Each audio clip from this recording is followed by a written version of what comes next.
Good morning, Carol Johnson. Good morning, Bob Ponce. How are ya? I'm great. I'm feeling in a festive holiday mood. How about you? So am I. I'm gonna put Mm-hmm. out my little 2 foot tree. Uh-huh. Yeah, All right. yeah. So I thought today what we would do is instead of getting people an ugly sweater, we would share with them the gift, and the gift would be some information that can hopefully keep them healthy and save their lives. Sounds like a plan. Right. Because sorry you're not getting an Amazon gift card today, but So But let's talk about what's going on in COVID here in New York and here in the country. So as you know we've hit really new highs. We've topped 300,000 deaths, and we're hitting like 3,000 deaths a day, which is crazy. That's more people that died in 9/11, and that's happening on almost a daily basis, which is insane. yeah, and almost what, a quarter of a million people. The numbers aren't um the tallies aren't complete because some people it takes a little longer for the symptoms to show for them to get tested. Hmm. So but already, when we talked about what's going to happen with the gatherings at Thanksgiving, those numbers are already starting to come in. So Yes. already you have close to a quarter of a million people that Hmm. insisted on gathering Hmm. instead of Zooming through Thanksgiving. They insisted on traveling, getting together with family members again, taking temperatures, and people who are asymptomatic will not have a temperature, and people start taking off their mask. So as a result of that, it's close to a quarter of a million people just from Thanksgiving alone have gotten this virus. So Hmm. now those numbers are going to meld into the upcoming Chris, Christmas and New Year. So Hmm. we'll be seeing numbers from Thanksgiving all into January, how they're going to just morph. Yeah, and unfortunately, things because when the virus is growing exponentially, the numbers jump rapidly. So we saw how quickly it went from 200,000 to 300,000, and it can easily look the way it's going to jump from 300,000 to 400,000 dead by early January. And so we say this to say take it seriously.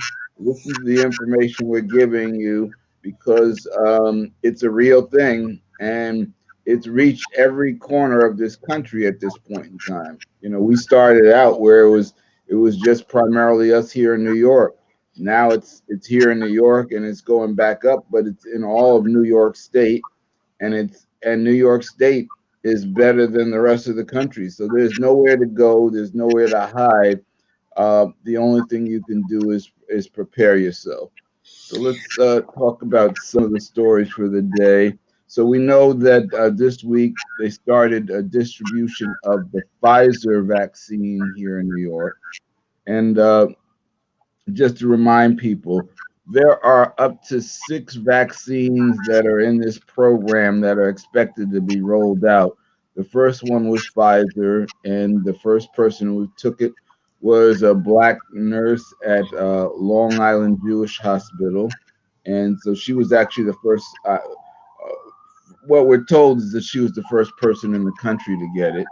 And so they've started the Pfizer rollout, and Moderna is supposed to have their vaccine approved by tomorrow. And it seems like it's kind of a rubber stamp. They already have the distribution in place, so they're obviously expecting a yes answer. And I think the FDA is just pushing everything through, which makes you a little bit less comfortable. Like, are they actually taking all the protocols that they need to do in order for it to be safe? But we're going to find out fairly soon because they've already started the distribution, and I think maybe 300,000 New Yorkers will get a an opportunity to get the virus, get the vaccine. Excuse me. Um, so that's going on. Um, what else did we want to cover? I wanted to mention the fact that just one group of people that is not taking the virus is are the Vaccine. troops. The vaccine. Thank you. Yeah, these bees, we get a little mixed Yeah, up. crazy, crazy. So the Pentagon is not trying requiring troops to uh, take the vac. I wrote it wrong on, on this. That's what happens when you do stuff late at night. Okay, troops are not required to take the vaccine. They can do it on a voluntary basis, but they are taking a little bit of a wait and see approach before they require it for people in the military. Let's see if I got it right there. Not required to take the vaccine. We saw this week that unfortunately the White House security director lost his foot to COVID, which is really, really tragic. Um, And wasn't it three different amputations he had? It wasn't that just was three different. Yeah, you're right. It was a toe on the left foot. It was, I believe, the right foot, and then part of the lower leg one leg. uh, Yeah, on the right foot that was also amputated. So, as you said, three different amputations. And again, just another reason to take this COVID seriously. When had that kind of debilitating effects, that was the first time I'd heard about amputation from COVID. yeah. But it's interesting because my mind went straight back to like the clotting factor that had Hmm. been reported, early on. Hmm. We don't know if maybe, he had diabetes or something that might have been accelerated by this COVID. So Hmm. there's a lot of information we don't have, but I Hmm. remember early on there were a lot of reports about blood clots. Hmm. If there Hmm. was a possibility that that might have been it, or you really just don't know. But just the fact that it continues to change, Hmm. different. It's the gift that keeps giving, and it's just not the gift that you want to keep receiving. Right, right. I Definitely mean, not what you put on your list. That's for right, sure. exactly. So that's pretty sad. I think there's not enough talk about the after effects of getting COVID. I think Hmm. that's what needs to be talked about. I remember back in the day working in the hospital with the AIDS virus and how they would bring people into the units to see how these people were living in Hmm. like the end stages of their lives, Hmm. and just basically talking about um, being protective, Hmm. how people got it, not just from not protecting yourself, but also, of course, you had people who had blood transfusions and different things like that. But they Hmm. want you not so much to be concerned with how they got it as much as this is what happens. Right. What? Kind of like a scared straight. Remember Yeah, that TV yeah, program where they take the kids and they bring them into the jail and they'd have right. all the killers and murderers scare them to death so they would never want to come in there. Exactly. And with the To, high school kids, their thing was more like, because there was a high incidence of teenage pregnancy. So their thing was like based on protective sex, hmm. as opposed to, because that demographic really wasn't like into um sharing needles, into heroin and different things like that. But the Hmm. main thing was protective sex. And as a nurse, seeing all of the people coming in with incidences of STDs. Hmm. But they're not talking enough about the after effect of getting COVID. Long Yeah, absolutely. And losing your foot is a real after effect. that Uh, that that's real. Yeah. so Yeah. So our thoughts and prayers are with that gentleman, the security director. He was just a guy trying to do his job in the White House, and with a bunch of people who just totally ignored all safety protocols, and just a lesson to be learned. Um, Wanted to remind people, we talked about it last week and the week before, that the way the numbers look, another full shutdown is possible, and that's been confirmed by Governor Cuomo and Mayor de Blasio. So obviously, we urge people to get your house in order, get your supplies in order, and set yourself up so that you don't have to make you can make as little or no runs to the store if necessary, because that's where things are right now. So they warned of the possible shutdown, so we're warning you. Um, Go ahead. Bob, if I could say something about that. The sad Sure. part is that everyone's trying to get back to this normal life, which we may never see again. Hmm. But the thing about it is, I think the main part that people don't understand, they're tired of COVID, they're tired of hearing of COVID, they're tired of people constantly threatening them with shutdowns, not being able to go here. We're waiting for the movie theaters to open. The reason why these things keep happening is because of the behavior of people who remain negligent. Hmm. If you will Absolutely. learn to love yourself and stay home Hmm.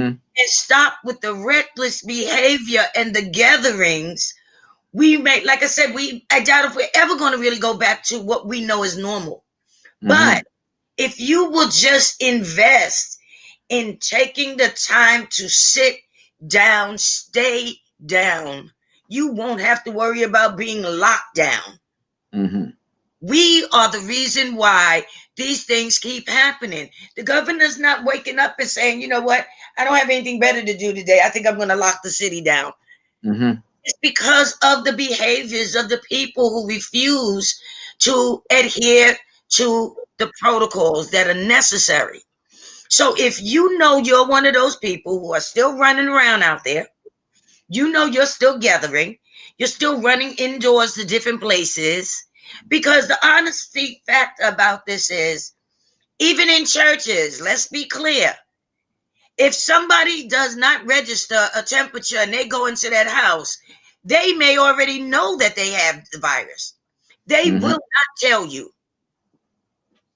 They're Hmm. not going to tell you because of the stigma that's attached to this, because they don't want to stay home.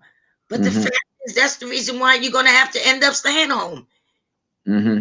because you won't do what are really simple things when you consider it could save your life and the lives of your family and loved ones.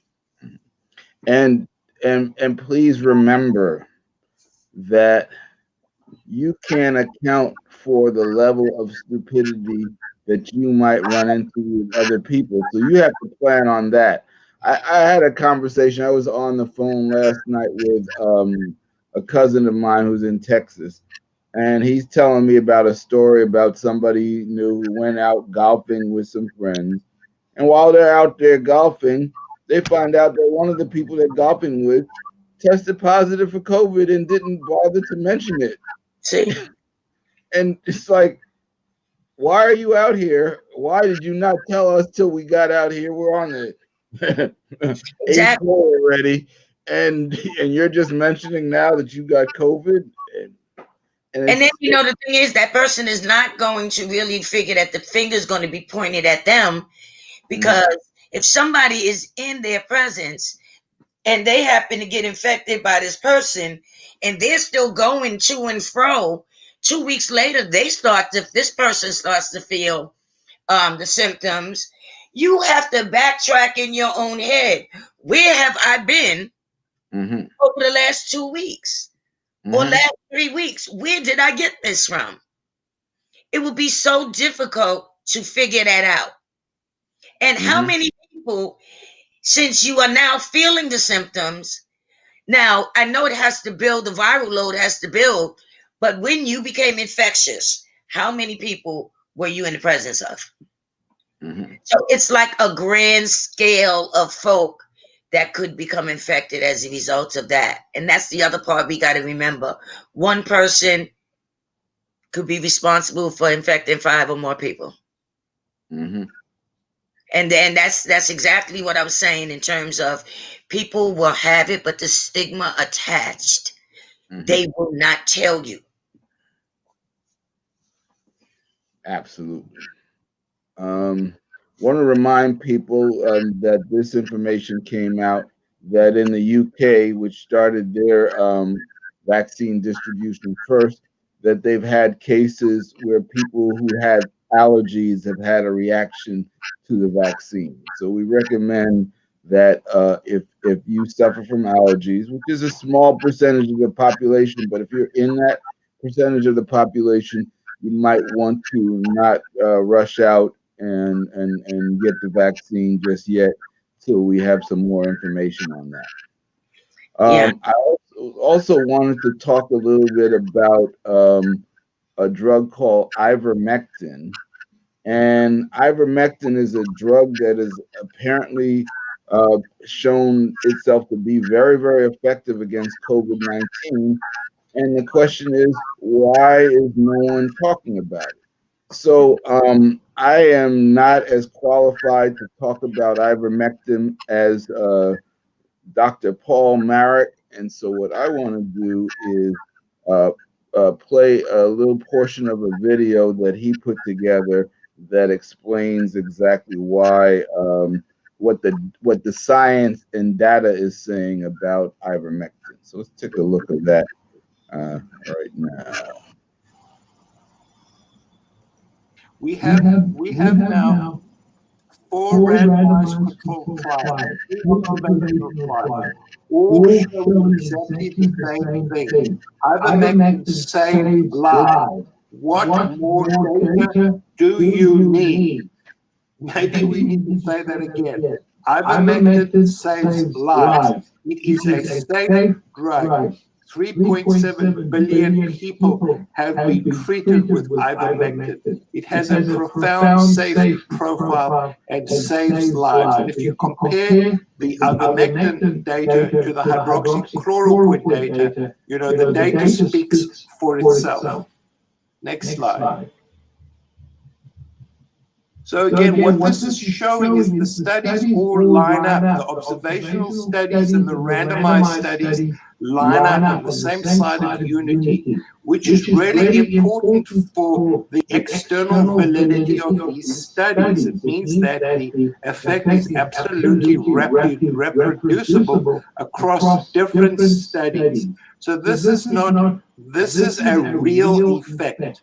And I think that the healthcare authorities, the NIH, the CDC, the WHO, need to wake up, because we now have convincing data that ivermectin can save lives. Next slide. So this is ivermectin prophylaxis. Now this is even more dramatic. So as you can see, there's post-exposure and pre-exposure prophylaxis with ivermectin. Can you see how statistically significant it is? Again, the p-value is 0.000. So while hydroxychloroquine, it was trending towards significance, with ivermectin, it's highly statistically significant.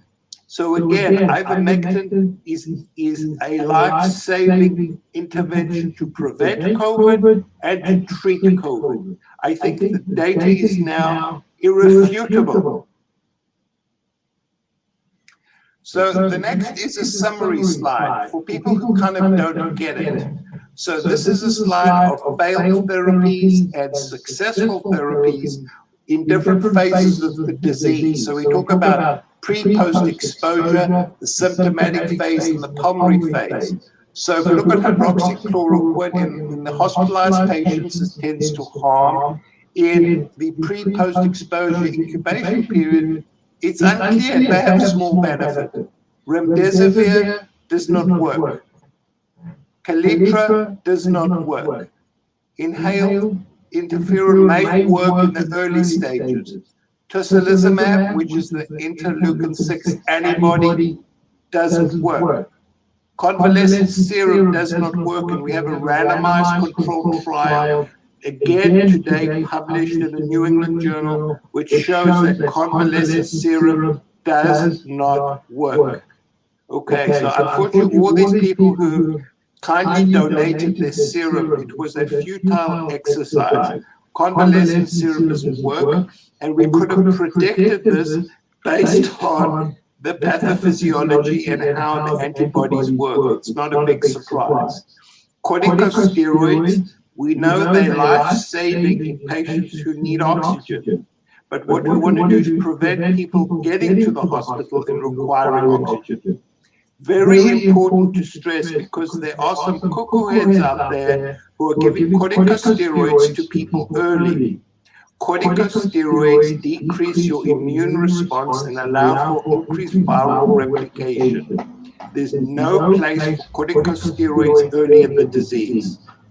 As we see, ivermectin is a remarkable drug because it is highly statistically effective in the early phase, the pre-incubation, post-incubation, the symptomatic phase, and the pulmonary phase. So across all tiers, ivermectin is now proven. This is not of theoretical construct, has been proven beneficial in all these stages of the disease. And what is so remarkable is this is a very cheap drug. It's very easy to administer and is profoundly safe. And just a couple of comments here from me as well. I have seen doctors using corticosteroids right from the beginning, and I've seen that the patients just bumping up and down through their recovery, and then they just keep lingering on for a long time. Then they keep getting supra infections on top of it, and it is just a mess of a management. So wait on steroids for a few days before starting them. And secondly, ivermectin, my own experience is that when I give hydroxychloroquine, it kind of takes many more days. But with ivermectin, within 1, 2, 3 days, patient actually is back to normal. And that is I always say to my patients that this works like a magic. And it actually looks like magic. So, all right, so that is a relatively long video, and I don't want to play the whole thing, but some interesting information there. And I am going to, if people want to see the rest of that video, they can go to this website, and it'll bring up the actual YouTube video. It's the whole thing is about an hour long, and it's very detailed. But this is information that we haven't been seeing other places. So, we keep it real here. We keep it 100, and wanted to get that information out to people because as these doctors suspected, the issue with ivermectin is that it's already a genericized drug. So there's not the level of profit in it that some of these others are.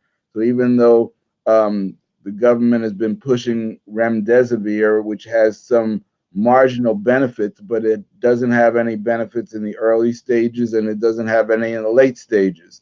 So we wanted to just share that information because we haven't been seeing it anywhere else. Actually, it was mentioned early on, and then sort of disappeared like so many other things. I had gotten kicked off of my PC. So thank God for all kinds of technology. Yeah. You didn't get me.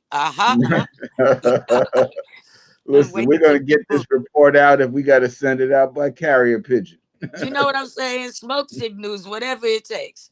Yeah. But yeah, I remember that being spoken about early on. But when you look at all of the treatments, different things that were used around the country, around the world, where the spreads were coming down, I often wondered, why aren't we following what other people who seem to be so successful?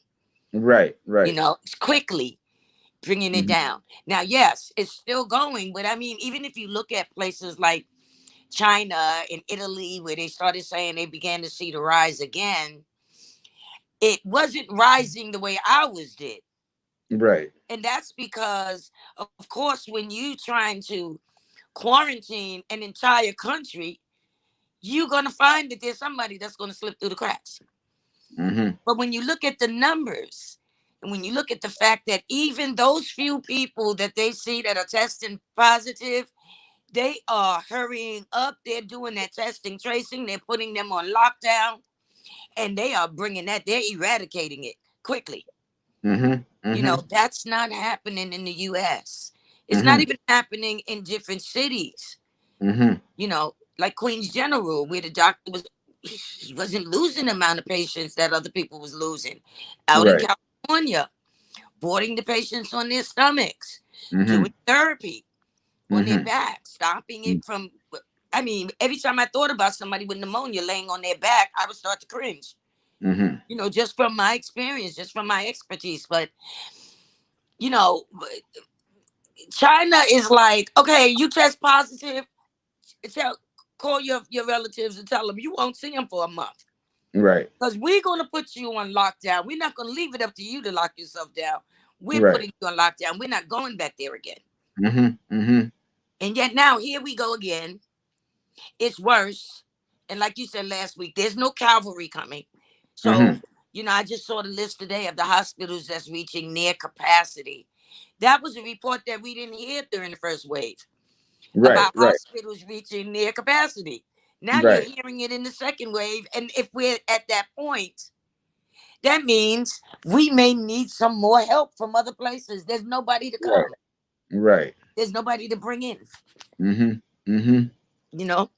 And so it reinforces what we've been saying, and we've been saying the same things, but I wanted to try to today to say it in a slightly different way.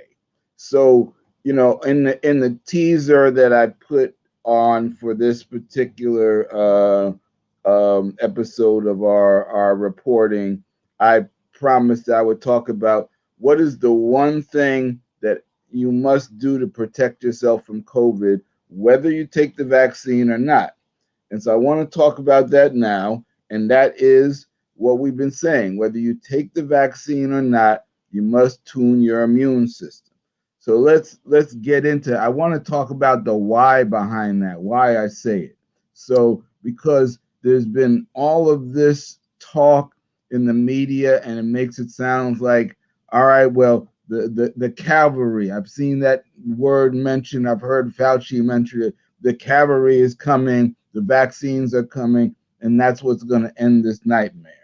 And it may very well do that, but it's very, very important to understand what we've been saying, that you must tune your immune system. Whether if you're planning to take the vaccine, you must tune your immune system. If you're not planning to take the vaccine, you must tune your immune system. So let's talk about the why behind that.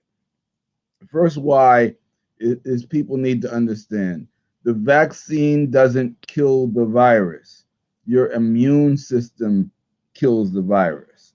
And so the way vaccines work, this particular vaccine, and understand the this vaccine does not inject the actual virus like many vaccines do. It injects a piece of protein that is part of the sequence of the virus, but it's not the whole virus. It's enough for your body to identify the virus. And it's kind of like like the the vaccine is like sending your body a picture. Let's say the virus is a burglar who wants to break into your house, and the vaccine is like getting a picture sent to your house so you can recognize it, so that if the virus shows up, your body knows how to recognize it. Your body still has to do all the heavy lifting. It's your body that kills the actual virus. It is not the vaccine. The vaccine does not kill the virus. It only identifies it for your body. So therefore, if your immune system is not working properly, the vaccine can't do it by itself. And we know this also because we've also, as they said, there are side effects to the vaccine. You're going to feel some kind of way the day after you took it. Now they're not, it's not awful. It's not like the effects you have for the people who are showing up in the hospital, but your body is going to feel it because that's the process. You're introducing this, and your body is now saying this is a foreign substance that doesn't belong here, and it is preparing to not only deal with it, but to catalog it so that if it sees it again, your body automatically knows how to deal with it. So that's all well and good, but your body still has to do the heavy lifting. So if you're not boosting your immune system, you're not setting yourself up. You still have to do that whether you take the vaccine or not. And so, understanding that is that, you know, the vaccine doesn't stop you from getting the virus, it stops you from getting the disease. Now, let's make sure that we understand that the disease are the effects of the virus. So having the vaccine is doesn't it, it's not like the social distancing protocols, the washing your hands, the mask is to prevent the virus from getting into your system. But understand that this virus now is so prevalent that that may not be an option. Um, and the good news is that your body has been handling viruses since were born. Your body has all the systems to handle viruses, but when it becomes compromised, it doesn't handle it as well as it should. So the vaccine is not going to stop you from having the virus get into your system. It stops you from getting the disease because it identifies it for your immune system, and your immune system takes care of it. The third thing you want to know is that this particular virus and this particular vaccine um, requires two shots, and you're not receiving full protection until after you've had the second shot, which means there is a gap. You're going to take the first shot, and it's starting to identify to your body what this virus is, but you have to come back and have another shot later, and so even after you've had the first shot, you're not going to have full protection from it until after the second shot. So it's another reason why you need your immune system boosted. So we wanted you to have an understanding of how the virus works in order for you to understand that the vaccine in and of itself is not the magic bullet that makes COVID goes away. It's magic in that it gives your body identification information in advance so that if and when COVID shows up in your body can recognize it and understand it and react to it. But without, even without your body being boosted to where it needs to be, then it's just not going to work. So we say that to say, go back. We want to go back to the things that we've been talking about for quite some time, and that is about boosting your immune system. And that means the things you can do nutritionally to make sure that your body can handle this. And so, what are those things? They're vitamin C, they're vitamin D, um, they are zinc, they are Select selenium, melatonin, anything that reduces the oxidation, antioxidants, reduces things that reduce inflammation in your body are important because the disease, a lot of what we're calling a disease actually comes from your body reacting to the bits of viral debris that are in your body. In other words, when your body starts to fight it, when the viral load is really high, you end up with fragments of the virus that's all over your body, and all your body's immune system goes into overdrive to fight it. And then when it gets to that point where it's in overdrive, it's not just fighting the virus, it's starting to impact your own healthy cells. And that's when you start to have all of the pulmonary and respiratory problems that put people in the hospital and get people on ventilators and ultimately cause the complications that cause either long-term injury or death.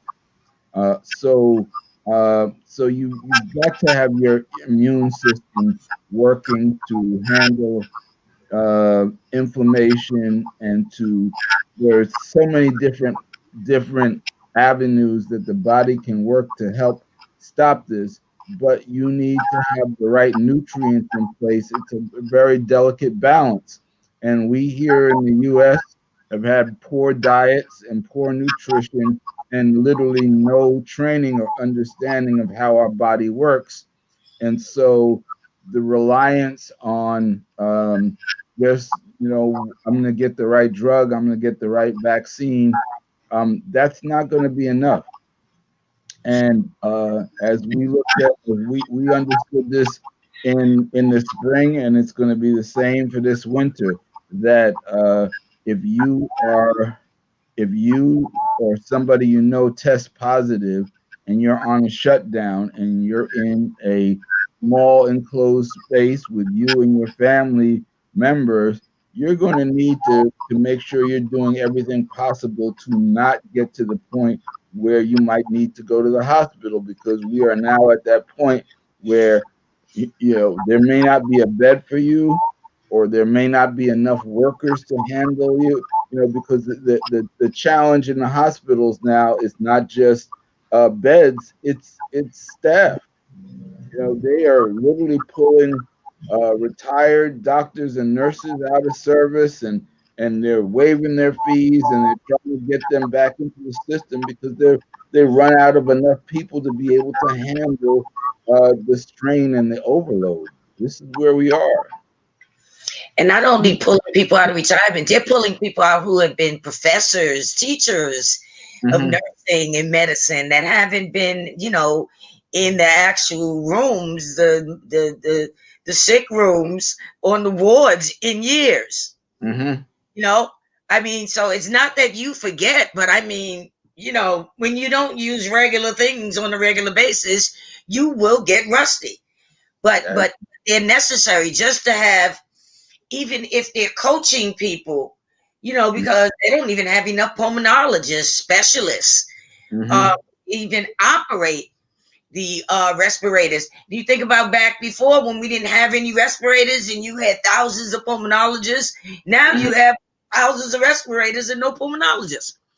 So Hmm. you're pulling people out from other fields in order to work here and there, and it's really being piecemeal. And that's not that's not the fault of the hospitals. They just Hmm. don't have staffing. It's Hmm. like the first time in our lives, in our generations, that we have to really see that people have to fight for their lives. We haven't seen anything like this since the virus. But even with that, there were things that we did in order to prevent it. I remember getting blood transfusions when they first started talking about AIDS could be transmitted through blood transfusions. I've been Hmm. getting blood transfusions from birth, you know? So I'm like, oh my God. But I didn't get bent out of shape. I just went and they said, you got to be tested. I went and I got tested. But Hmm. still, it was a different thing. It was, Hmm. uh, you had an illness, you got tainted blood or different behaviors. But now it's just a matter of going about your everyday activities, Hmm. which can put your life at risk. Hmm. You Hmm. know, riding on elevators where, I gotta stop people. No, I'm sorry. You can't get on this elevator without a mask. Hmm. You can't do it. And you know what? I'm not gonna fight people. If you seem to be insistent, then let me get out and you take the elevator. Yeah. You know, because if it means it's going to take me more time to get to where I'm going to go, at the same time, the most important thing, I'm giving myself more time by not putting myself in an infectious situation. Because Mm-hmm. I don't know who has it. You know, Mm-hmm. you can't do that thing like we was doing back then. That's how so many people got the AIDS virus. They was like, well, I don't need to use protection. They look clean. You can't look at anybody and tell who has this. Mm-hmm. Your mother, your father, your sister, your brother, your cousin, your child. You cannot look at anybody and figure it out now like you couldn't figure it out then. Mm-hmm.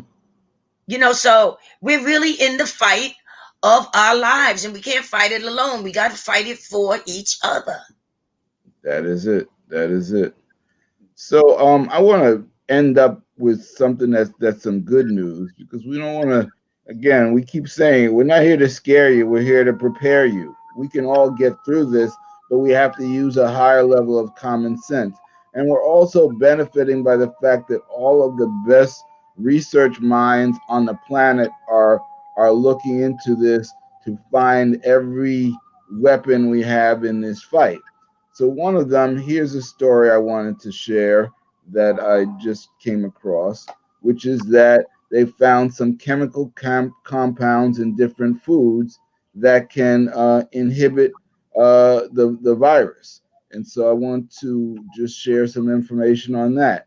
So chemical compounds in foods or beverages like green tea, muscadine grapes, and dark chocolate can bind to and block the functions of a particular enzyme or proteins in the SARS-CoV-2 virus, according to a new study by plant biologists at North Carolina State University. And so these some of these compounds, they exist in fruits, fruit products, and beverages such as grapes, strawberries, persimmons, cranberries, blueberries, cacao nuts, chocolate, green tea, and we'll love this one, and wines. So you can eat your way back to some health here if you pay attention to some of this information. So um, I joke about it, but it really is important that people pay attention to the nutrients and supplements that they can give your body to help you boost. And it doesn't have to be just taking a lot of pills. A lot of the nutrients that we're looking for can be found in food sources. And so I was really excited to read that information, because all that stuff I have in the house. Yeah, yeah. hmm hmm It So is. It's not really that difficult to fight. You have so many alternatives. yeah. You hmm know, But and in general, yeah, go ahead. no, I mean they're just basically a lot of stuff we have already in our homes. But vitamins, especially for you seniors that have those OTC cards, those hmm over the counter cards, and hmm you get free access to things, vitamins and different things like that. You can go to the pharmacy and you can load up on vitamins. hmm Especially since if you look and see that you've been pretty much sedentary, but you still have to go out, you're not hmm really moving again. You can exercise in your home no matter how small your home is. hmm Um, Even though it's getting cold, you can still pull up those shades, open hmm up those blinds, get that vitamin D into your home, you know, and hmm just move around, you know, just move around. Just hmm move around. Try to lift those legs and get a little resistance in those legs. Use your cane, use your walker. Just walk back and forth. Get some exercise. You don't have to do it for a long time. 5 minutes a day, 3 minutes a day if that's all you can stand. hmm Just don't sit all day. Get these vitamins in while you're sitting down watching the soaps. I don't even hmm know if soap operas are still on anymore. I haven't seen hmm one in so many years. But I mean, if you're watching, the news or whatever, have yourself a cup of hot tea, hmm some lemon in there, the regular rituals. But it's just that you just need to invest a little bit more. Get a Right. little more tea, drink a couple more cups of tea. hmm You know, So we And had a question from Queen Lo Glynn asking where that particular study is from. So I'm going to just put that information on the screen for you. It's a long URL, but you can copy that over, and let's see if I can put it in the comments as well. Let's see, that might be easier. So yeah, so I've actually put that also in the comments, so you should be able to click on that and read that information for yourself. And that particular article also reads, in that article, there's a link directly to the study itself where it talks about all of the different fruits and vegetables and chocolate and wine that we now can add to our holiday meal, knowing that it will help. and And dark chocolate has been spoken about for a long time about mhm, its benefits as opposed to light chocolate and it's yeah, less sugar and all of that. It's been something I've been eating. hmm Really, I hate the taste of dark chocolate, but I started getting more accustomed to it when I hmm got that little, twinge for something sweet, yes, that I began to eat that dark, dark chocolate. Yeah. right. And so the interesting thing is that all the things that are bad for you in terms of COVID are the same things that are bad for all of the other diseases that are ravaging our community. So the high sugar is no good for you. All the things that they've told you not to eat, don't eat them, Yeah. because those are the comorbidity factors that make COVID-19 even worse. So if you have diabetes, if you have high blood pressure, and you haven't made the dietary changes, you need to just go ahead and stop and do it. Stop drinking the soda with the high fructose corn syrup in there. Stop, overindulging on the sweets. It's just not going to work out for you. Overindulging on the white starch, not going to work out for you. Exercise, meditate, reduce your stress levels. Use the time that you're now spending at home to relax and read and meditate and breathe. And when you do get out, go to the parks, go to the places where there's trees and fresh oxygen and less people. Because unfortunately, during the winter, we do have a tendency to not move around like we need to, and you need to take care of your body. That's how you get through this, is taking care of yourself. Um, that's what's going to work. That's definitely what's going to work. Mhm. So I mean, finish that book that you were saying that you hadn't finished and you wanted to finish for the last 5 years. Matter of fact, Yeah, start it over because you right, probably don't remember what the storyline was. You right, know, right.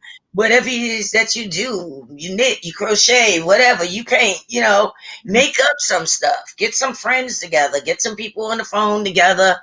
Let's figure out how to do the Zoom and see each other faces. I love Mm-hmm, the fact that where I grew up, we've been friends. Oh my goodness, I can't even say how many hundreds of us are still friends from like 60, some cases 70 years. mm-hmm, And every third week of every month, we meet on Zoom. mm-hmm, You know, you play games, people have dinner, just a way to pop in and see each other faces and just to connect, we all right. We've been mm-hmm, having a reunion. Matter of fact, they said it's the first family unity day that ever took place in the NYCHA housing was in James Weldon Johnson houses. And mm-hmm, so for the last 60 some odd years, we've been having this reunion yearly where people come in from all over the country. And this was first year that we couldn't do it. So we decided to do it on Zoom, and everybody bring whatever it is that they want to have to eat. Some folk may have on their pajamas, curlers in their hair, whatever. We all just show up and see each other faces and we laugh, mm-hmm. play games, different things like that. This week, we're going to be doing different crazy games. You can go back home You Mm-hmm. can go back to your childhood because that's what we're talking about. You Mm-hmm. know, remember we used to sit on the barrel, we used to sit on the little cement airplane and solve all the problems of the world. So we get together, we'll play little games. Um, $5, little $5 gifts. We're gonna send through Zelly. And I Mm-hmm. mean, just be creative, but just get your friends together. You don't know how to do it. Somebody can easily talk you through it on the phone. They don't have to come to your house. They could talk you through how opening up a Zoom room, how you can do it on your phone or your PC, Mm-hmm. and see each other faces. It's so different. The fact that I talk to Bob all the time, but seeing Bob's face, I know I'm going to see Bob's face at least 3 times a week when we're in our radio training classes, when we're in our conference calls. It's Mm-hmm. so different as opposed to just being on the phone. Find other ways to connect, and it'll make this time so much easier. Mm-hmm. So that's all we have for today. We appreciate your coming in and listening to this information, whether you're hearing it live or whether you're hearing it shared afterwards. Please share this information with family and friends. There's some really useful things for us here, and just remember, we're adaptable people. We've adapted to things that are as bad and far worse than COVID, and we've come through it with flying colors, and we'll come through this as well as long as we use common sense. We use the good common sense that God gave us, and we work together. Together we can get through everything. And so help other people, help people by sharing the information. Um, the more you know, the less you fear, because you understand more about how it works and how you need to protect yourself. And that's been our message since the beginning, and it will be our message straight through. We're not going anywhere. COVID, you know, you have no power over us. That's right. That's right. Hmm. Yep. So we wish So, everybody health and yep. well-being and Hmm. peace of mind, Hmm. and like Bob said, whatever you do, pray, meditate, whatever you have to do. Don't stay on Hmm. social media, you Hmm. know. Um, and we don't come to scare you, we come to prepare you. Right. That's always going to be our message. So we look forward to seeing you again next week. Right. We want you to have a safe holiday season, and we want to bring you into 2021 with health and a positive outlook, and the ability to just adapt to the change. There are a lot of changes going on. There are people facing a lot of challenges, and but with challenges come new opportunities. So we want you to take a look at what the challenges are and meet them with family and friends, and welcome the opportunities, because many of the changes that were brought about by COVID needed to happen, and truly, um, if it hadn't been for the COVID virus, we might have been stuck with the same president for another 4 years. Yeah. Oh boy. Yeah, yeah, it's a interesting thought, but Yeah, it's real talk. So. man. So thanks for joining us. And again, we're here every Wednesday morning at 9:30 with the latest and best information we can give you on the COVID crisis. And you might not hear it from other people right away, but almost everything we've talked about we've eventually been verified and vindicated and supported by science and research. So listen to us. We know what we're talking about.